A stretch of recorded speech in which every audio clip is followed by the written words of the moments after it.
Good evening and welcome to Worldview Tube's Washington Report for this Friday evening, July 11th, 2025. As always, joining me out of Washington, D.C., the nation's capital, is Jim Paff of the conservativecaucus.org. The conservativecaucus.org is his website.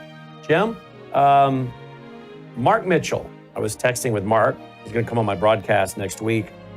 He is a funny guy. He's going to be one of the keynote speakers at our fall conference coming up. And there's only 350 seats available, folks. That's it. 350 seats. That's all there's available in this beautiful theater in the Mid-South, Collierville, Tennessee, 30 minutes outside of Memphis. Upscale, nice community. Full details to get your tickets, worldviewstore.com, worldviewstore.com. Don't forget about the concert and keynote address banquet on Thursday night. That's also in there. Our 22nd annual National Worldview Weekend. So Mark will be a speaker. He's hilarious. He's going to come on next week. And he said, yeah, I'll come on next week and we can dump all over the Republicans. We have new amnesty and Epstein numbers back by then. So I think he actually tweeted out something today.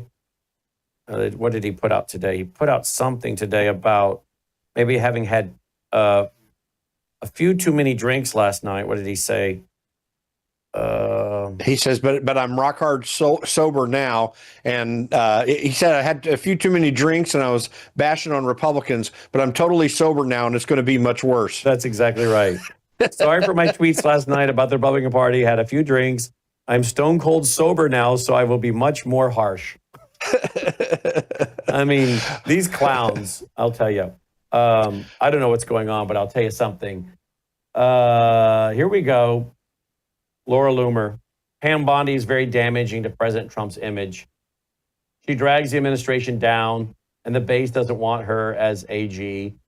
She's harming Trump's administration, and she's embarrassing all of his staff and advisors by creating a PR crisis for them. It's incredibly unfair to President Trump and his team.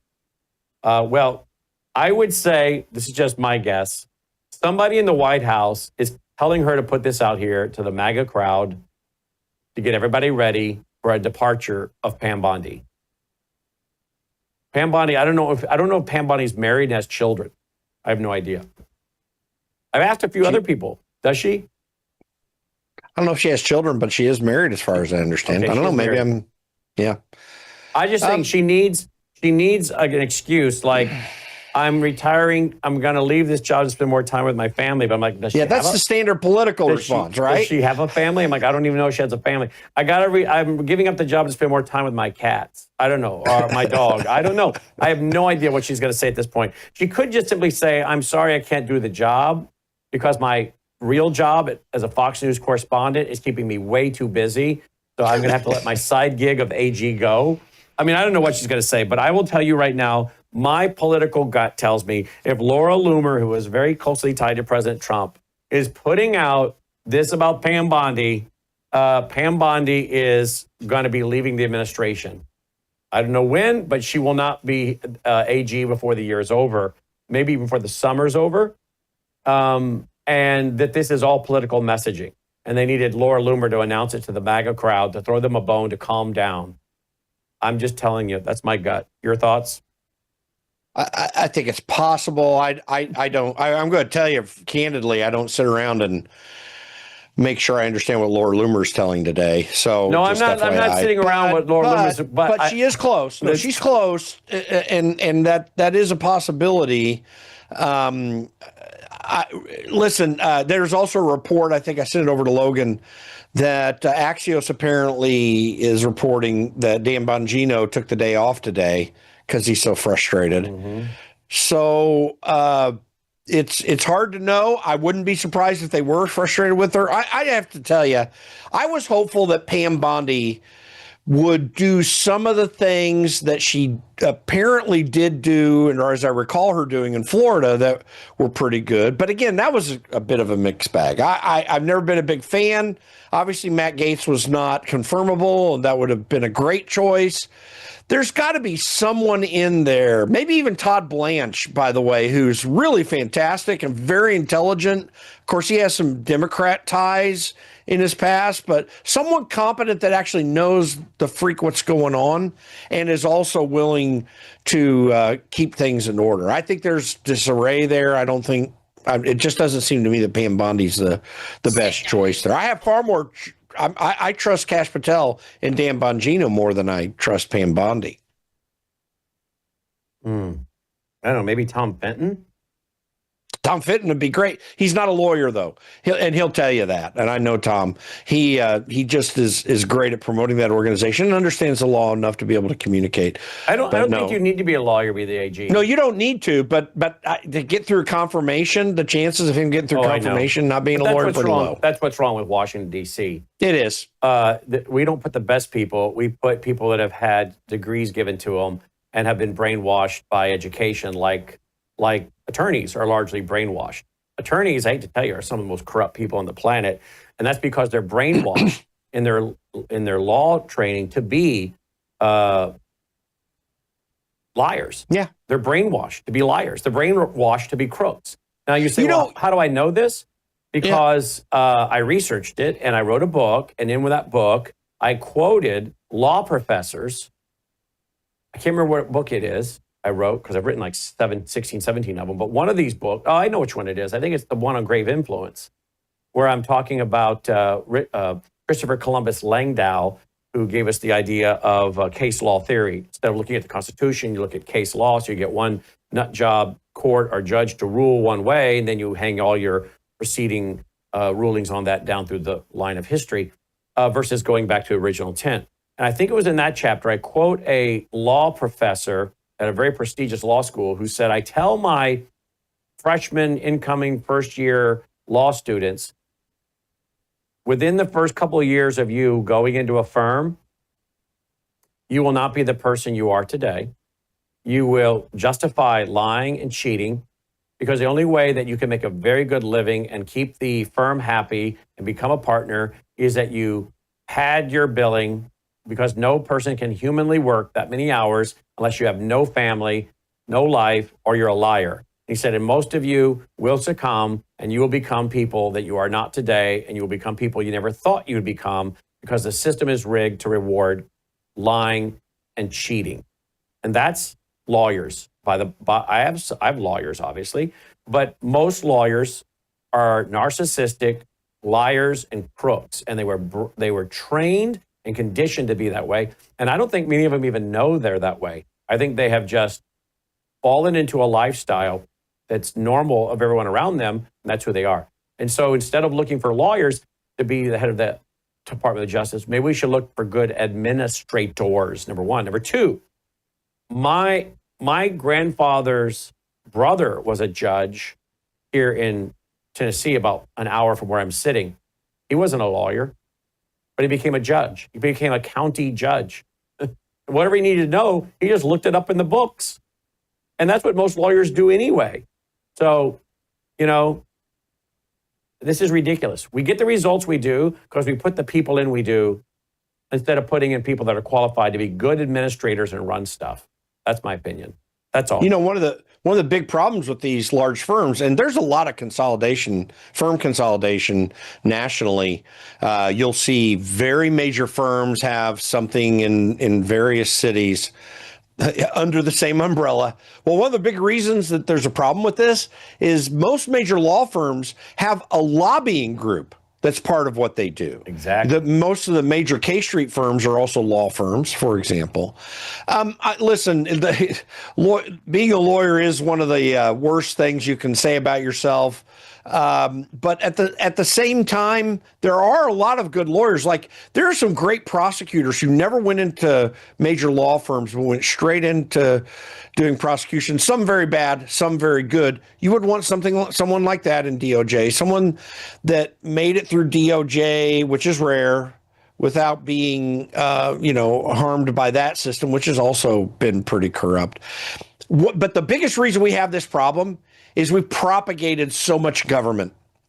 Even trial lawyers, like they get a bad rap, and probably most of them should, but we do need a trial bar to protect us when we're harmed and wronged. The problem is the trial bar has put in so many things to help them make extra money rather than just straight up representing someone that's been harmed by someone else. So the purpose of court systems should primarily be to protect our rights to property, our rights against the government, our rights against even corporations that might have done us wrong. And it shouldn't be about what it really has become now. You've got tax law, you've got weirdo corporate law. I mean, it really is a sad state of affairs.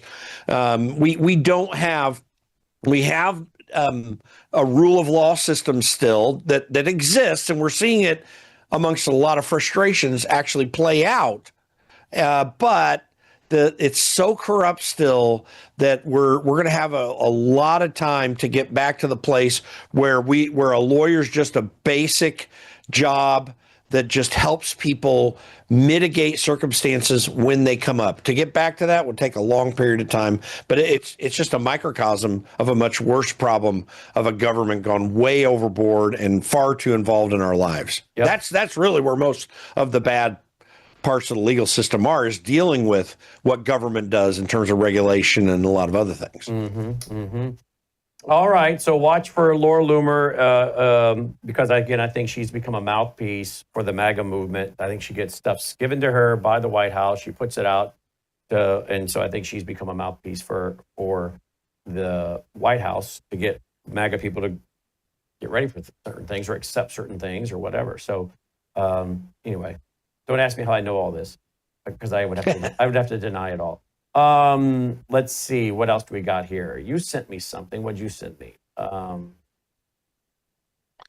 Emerson's first GCB of the 2022 cycle, November 21st, was Republican. I'm guessing what R means. R +7.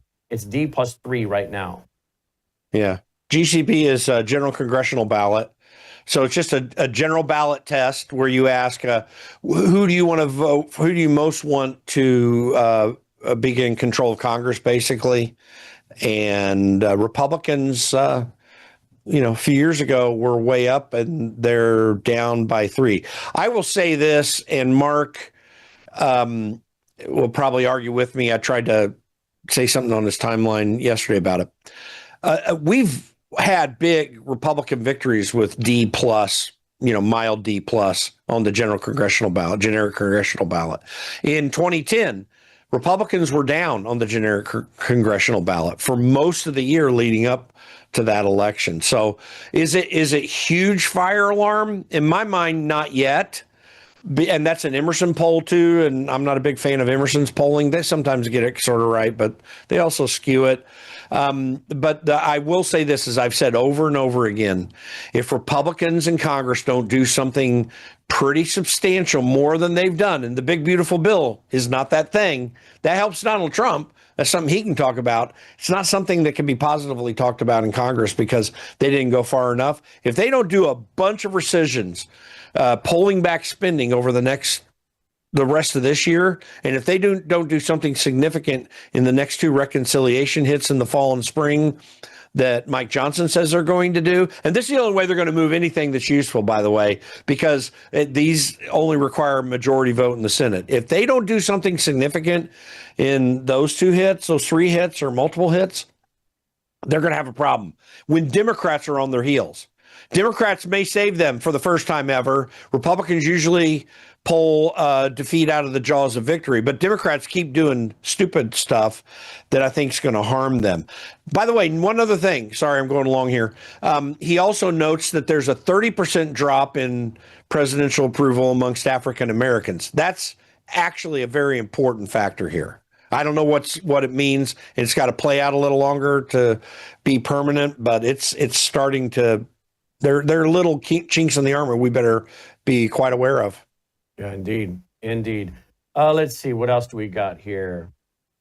Here we go. Here's a tweet by President Trump.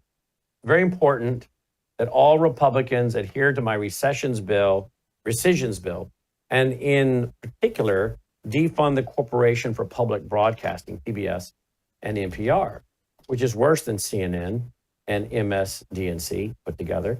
Any Republican that votes to allow this monstrosity to continue broadcasting will not have my support or endorsement. Thank you for your attention to this matter. Well, I agree 100% with that. Good job, President Trump. NPR, they got about $500 million the last year. I think the year before that. You know, why should I work my rear end off and the viewers to give our tax dollars to go to scummy anti-American trash networks like National Public Radio? Now, occasionally they do some good programming. I think Anna Green Gables maybe all Car creatures. Talk. Remember Car Talk for many years on NPR? That was one of my favorite things ever. Yeah. All creatures great and small. You know, their patriotic 4th of July concert sometimes is good, sometimes it's not. But overall, it's a woke liberal network. Why should they get $500 million? I mean, Worldview Tube doesn't get 50 cents from the government. Why should they get 500 million? I don't care if it was all conservative programming that you and I loved. Exactly. They should not be getting the money. No. This is not, listen, Congressmen need to go reread Article 1, Section 8 of the Constitution again and tell me where NPR and PBS funding is. You can argue all the politics of it and the wokeness in both these organizations, and that's an important factor. That's not the main reason. There should never be any funding like this anywhere in the federal government. There's no authorization for it. You know, this is where I would like to see Donald Trump take his focus off of people like Thomas Massie and put it right on people who cannot find a way to advance $9 billion in spending reductions, which is not even a rounding error in the federal budget. If you can't do that, you got real problems. Lisa Murkowski is the main problem here. She's trying to slow down the bill. And this is what you get with ranked choice voting, by the way, is Lisa Murkowski's. She is just a scumbag politician. I don't know what she's like as an individual. Maybe she's a nice lady or whatever, and I don't even give a care. She's a scumbag politician. We need Donald Trump to focus on the people, as he says he's going to, who won't do this. Thomas Massie will vote for this thing, already did, obviously. These people need to go. We need to primary folks and get them out of our way. Another thing I sent to Logan, Mark Mitchell put out there, the NRCC tells people not to give to MAGA candidates. That is absolutely true. Wait. The National Republican Committee is saying don't give to MAGA candidates? Yeah, and Mark Mitchell's saying that because he's heard it here or there. I have to tell you, all my years on Capitol Hill, constantly fighting with NRCC to support good conservative candidates. And it's a real frustration. They demand, and Peter Schweitzer has documented this. In fact, actually, I gave him the information that showed him what was going on. There's a requirement for members of Congress to raise a certain amount of money for NRCC. Right. And it's more money if you're on what's called an A or B committee that where you can raise a lot of money off of. And I remember that when I worked for Tim Huelskamp, he was required to raise $125,000 for NRCC to be in good standing, so to speak. What's the purpose of this? For NRCC to do their operations and to get involved in campaigns around the country. But almost without exception, they hate conservatives. It's one of the things that does cause a big problem on Capitol Hill and why we can't advance a truly Republican agenda of less spending, reduced government, lower taxes. You really can't get all of that done because you've got really scoundrels in all of Washington, D.C. and amongst Republicans. So this does need to change, and I guarantee you that they are saying don't help MAGA candidates. Look how quickly, by the way, NRSC, the Senate committee, came out against Bill Paxton with his situation. They came out and called him a scumbag, and I'm not saying that what happened there or what's supposed to have happened there is a good thing or that we have to ignore it entirely. But they were very quick to stand up for John Cornyn, who is a scumbag. He's as bad as Lisa Murkowski. We do not need people like that in Congress anymore. Amongst Republicans, they're harming us. They're shutting down the ability to reform government. And as I've said all year long, the weak part of the Trump agenda is Republicans in Congress. Mm-hmm. Indeed, it is. All right, let's see what else we got here. I think you sent me over another article. I can find it. I got so many articles open. Where'd it go? The Bill Mallusion thing. That's what I'm going for next. Here we go. There it is. Breaking. Border Patrol releases names and photos of suspect accused of using devices to spike their vehicles in LA today. The suspects were in possession of a tote bag with Chirla branding on it, had more spikes in it. Chirla is the major anti-ICE activist network in LA, and it has received $34 million in taxpayer funding. Law enforcement sources tell me that one of the suspects is transgender. They're all now facing felony charges. So I'm guessing the dude on the right, is that really a girl posing as a guy? Because if anyone's transgender here, I'm going to go with this one right here. That looks like a transgender to me. I think that's a girl posing as a dude, but I could be wrong. So there you go. There's their bag. Yeah, Jim? Well, let's understand what's going on here. It is true. $34 million came into Chirla, which is the campaign for humane immigrant rights of LA. I think that's what they're called. And $34 million of government money, mostly from the state of California and entities, lower government entities in California. And Chirla is the main driver of the LA riots that took place. But there's also another bit of federal funding there's federal funding in this too. They received over a 2-year period, $250,000 each from the Department of Homeland Security. And look at what these people in that organization were doing. That came out of the Biden administration. There need to be prosecutions for these organizations that did the No King stuff when there was violence involved, mostly in LA, but some other cities as well, too. Every one of them should be prosecuted. And I'm going to go even further and say every board member, every key actor in any of these organizations that received federal dollars, they should be investigated and potentially prosecuted as well. We are spending government money to stir up violent political activity. I mean, that's insane that we're allowing that. That's worse than third world, right? It's just crazy. And there needs to be an aggressive effort to take these things down. These are not legitimate organizations. Their illegitimacy lay not only with the fact that they're receiving government money to do political activity, but also that they're doing violent activity and encouraging it. And we need to be aggressive. The Trump administration needs to be aggressive about this. Do investigations, go after it. People need to go to jail for their bad behavior when they have committed a crime. And I don't think we should wait any longer. Yeah, we should definitely not wait any longer. All right. So what else do we got here in the news that's newsworthy, my friends? There we go. Salza. I'm not sure who she is, but I think it was Mark Mitchell that retweeted her today. If you're delusioned with our political system, congratulations. Your critical thinking is functioning well. Next step in this assessment is crucial. Some become mentally overburdened by the realization of a broken system. Others believe that they're improving the system, usually unlikely, in the impulse manner in which they get involved. While others take a step back and assesses, how do we get here? And how do we fix or replace a failed system? I've been through all stages noted above. The first stage is possibly the most defeating one, given the overwhelming powerless feeling when one first encounters a highly complex problem. Then came this soul statement, which shifted the way I explored solutions to complex problems. There are no solutions. There are only trade-offs. You try to get the best trade-off you can get. That's all you can hope for. Finally, it's been a back and forth, getting involved and taking steps back to reassesses. How are my efforts impacting the broken system? Are they improving it, making it worse, or really do anything except waste my time? Do I deeply understand the system I hope to improve, or am I deceiving myself with lacking in-depth narratives that, if implemented, would in fact make the matters worse?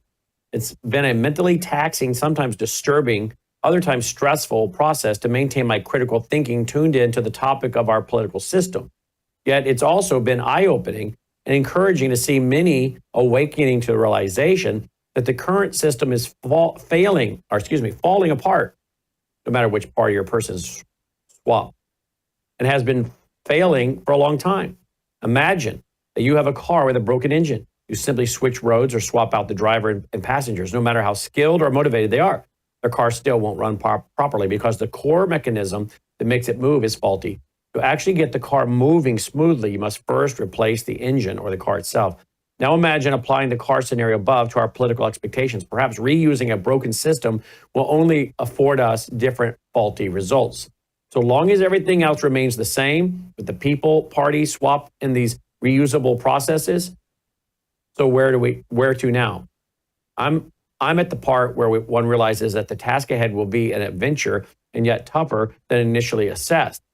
That for an outcome of any good value, we must be in it for the long haul, be willing to adapt the trial and error process until the best trade-offs are identified for implementation. No quick fixes here. It's the conclusion that many in this platform have likely already landed on, that investing time too deeply, understanding the systems instead of fighting each other or over-swamping parties, people becomes necessary, but not without its cost. Fixing anything in the political environment will cost us the investment of our mental faculties to think about this matter critically, focused on systems instead of people, party, and having the humility to engage in good faith discourses with those who are also observing that this political system consistently breaks down no matter who owns or uses it. We are all we've got, we the people. No one is coming to save us, and it's up to us to accept the cost of this endeavor to keep fighting each other in favor of what we know is broken. In spite of everything that awaits us ahead, it's undeniable that there is much hope for the future, for we have everything we need within us to succeed at this task. All right? What are your thoughts on that, Jim? Just a reminder, it takes a lot of work to change the paradigm. I remind myself that I'm very thankful that Donald Trump is in the chair right now to be able to, steer the ship a bit. I have, a few criticisms, but a whole lot of positives. A country lives or dies by the sum total of the values of its people and what they are willing to endure. Mm-hmm. In our country, there's another factor that is quite significant, and that is whether or not the churches are taking a stand in their culture. And we have been on a run since I've ever been doing politics for about 30 years of a degradation of that influence in society. Mm-hmm. It's not just in terms of evangelical churches and or even Catholic churches being involved in evangelistic efforts to bring people into the church. That's one thing. What I'm talking about is addressing the culture. There has never been a time, certainly in the history of the West, but definitely in the history of the church, where you've seen such an anemic approach to the culture around the church. I've been reading again for the umpteenth time, maybe, Augustine's City of God. St. Augustine was responding to the sack of Rome by the Visigoths in 410 BC. And the Christian churches had protected the pagan people in the area. They came to all the churches. They were protected. The Visigoths didn't destroy the churches or go in and kill everyone. But the Christians were being blamed for the fall of Rome, which was an absurd notion. And he wrote, obviously, he wrote the City of God in response to that, defending the situation. And he was able to defend the church and the good works that they were doing at the time, their care for others, their, purposefulness in society. But I don't think that same argument can be made for much of the church today.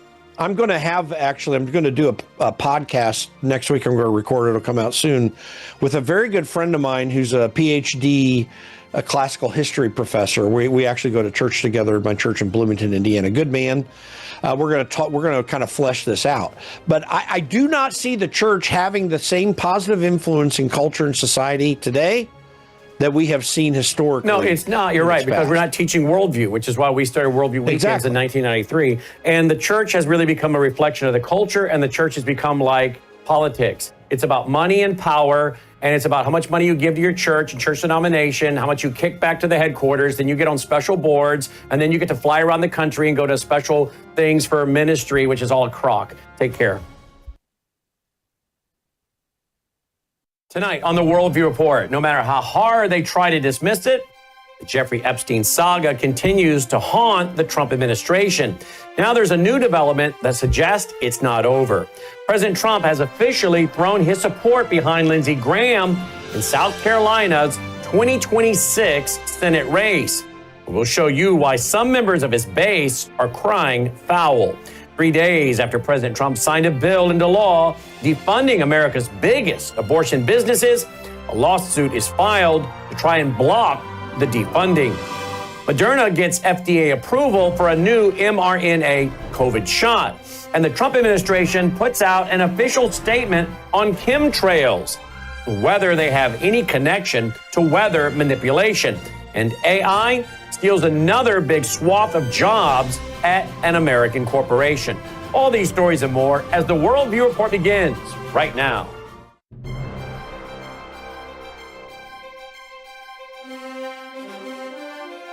This is Worldview Report with host Brandon House. Whether it is news from the nation's capital or your state capital, from the classroom to the boardroom, from national security to national and local news that impacts you and your family. Worldview Report.